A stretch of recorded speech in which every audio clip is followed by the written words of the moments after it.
Hi everyone, this is Dan from DA Who Mechanics. How we doing, pals? What's the fiddle? So, today's post is in relation to posture. We have many inquiries about posture, how we can correct certain types of posture, what problems posture may or may not lead to.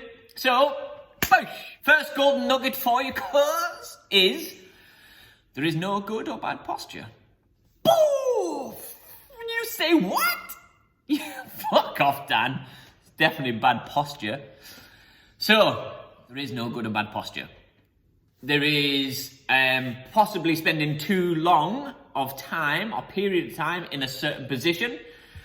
However, this position isn't necessarily bad. Look at anyone, by the way.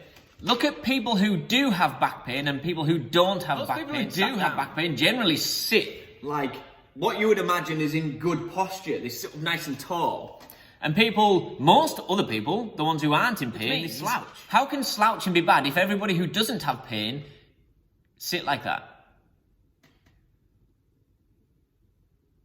Make sense? What I'm trying to say is, there's no perfect way to sit, stand, walk, etc. What we're trying to do is limit exposure to certain positions. So if we sit for long periods of time in this position where our rib cage has this anterior tilt, so it's tilted forward, which means our thoracic spine goes into kyphosis, and unfortunately our head will always find horizontal. So we have this compression here, or this restriction in our cervical spine. And again, ideally, it's not perfect in terms of structure, but it's not bad. It's just the amount of time we spend in these positions. So if we spend time in this position here, so our rib cage is anterior tilted, it means we have shortening in terms of tissue length on the front, and we have lengthening in terms of tissue length on the back.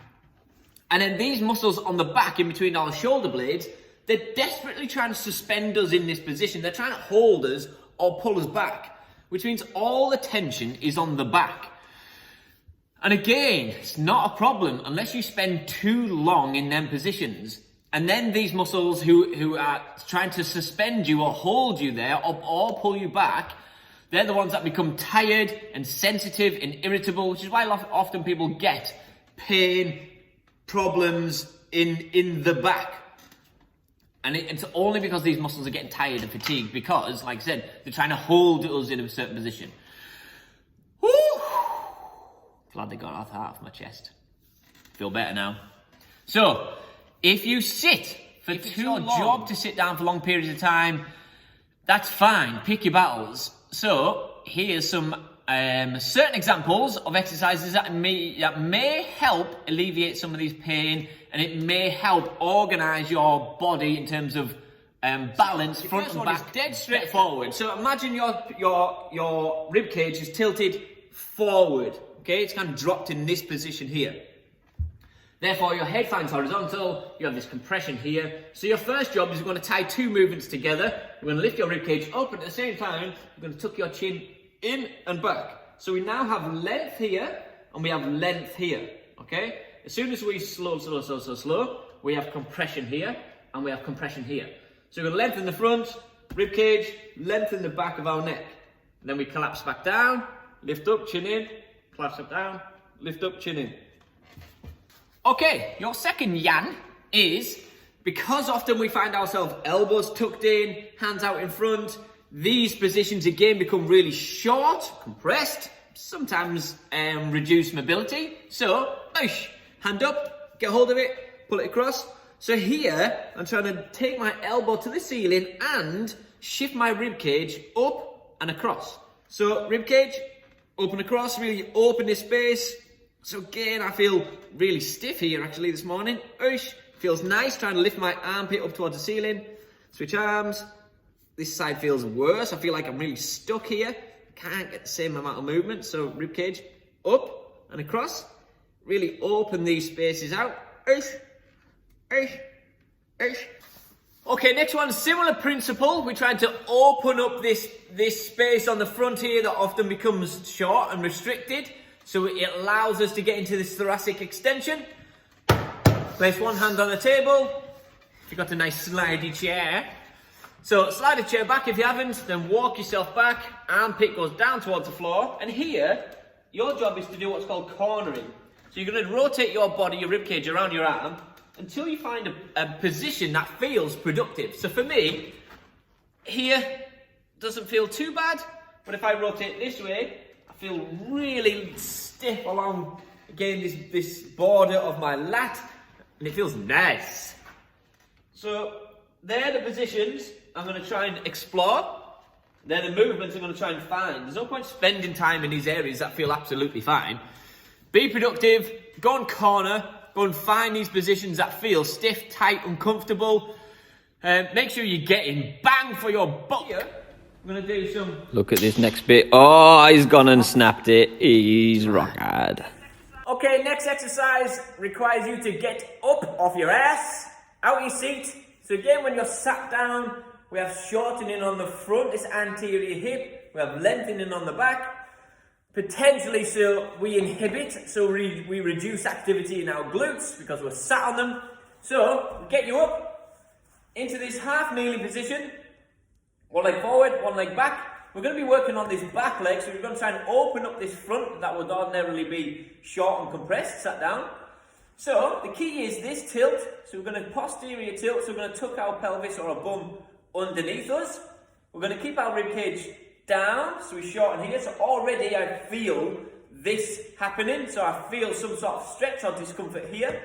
I'm going to open up the space again from my armpit to my knee. My arm goes up towards the ceiling, and I'm going to try and shift my body weight forward as best I can, at the same time squeezing this glute as hard as I can. So we're trying to engage and create some activity here. I'm going to try and open up this. So for me, because I'm really short and compressed on the front, I get very, very little movement, as you can see. So I'm going to back off, reset, and I'm going to open up, stretch to the ceiling, back off, reset. So we don't like to hold these positions for too long. We want it to be dynamic, we want it to be movable, so we can move into these ranges that our central nervous system, so our brain doesn't ordinarily like, which is why we get that sensation of tightness or discomfort. Then we're going to back off, so our nervous system can reset and relax, and then we can go back into it. And you're going to do that as many times as you feel necessary, and do both sides. Last one for now, there's a million exercises to do, but last one for now requires a band. So I've only put one banded exercise in, because you may not have a band. So if you don't, then you're only missing out on one. And we'll do another video on lots of exercises for those who have got bands. By the way, if you don't have a band, go and get one, man. Tight ass. So, palms up, hold on to the band. You need to have your palms, depending on the resistance of the band. We need resistance immediately, okay? So all you're going to do is palms up, and you're going to open out.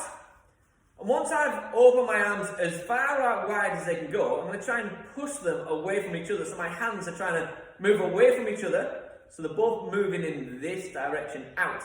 Rather than just keep moving from here backwards. I don't want that, because here kind of lost the resistance and doesn't feel that productive at the end. So I'm going to open my hands, shoulder blades come back towards each other, but here is the key. I'm going to try and push my hands on my fists away from each other, and as a consequence, my shoulder blades will now start to separate, stay flat against the ribcage, but separate away from each other. And that's when we can start engaging or waking up some of these muscles that sit in and around our shoulder blades, in and around our ribcage. And as a consequence, if you do it enough, then once you've stopped, then it'll feel like you're being held in this position, rather than falling down into these slumped positions. So, just to recap, there is no good or bad posture. There is no good association in terms of research to suggest that this posture equals this pain. That, remember that although we make that assumption, there's no clear evidence to suggest that a certain type of posture will lead to this type of pain. What we know is certain positions will lead to muscular overload in certain areas, and then muscles become irritable and sensitive and just pissed off, and that's how you feel discomfort. It's not that anything's going wrong, just means that you need to get up, we need to create some sort of balance, so wherever you're short in one area, we're going to open that area out, wherever you're long in another area, we're going to try and engage their muscles. And the key is up, moving around, and as a consequence, what you're feeling should start to settle. Oh!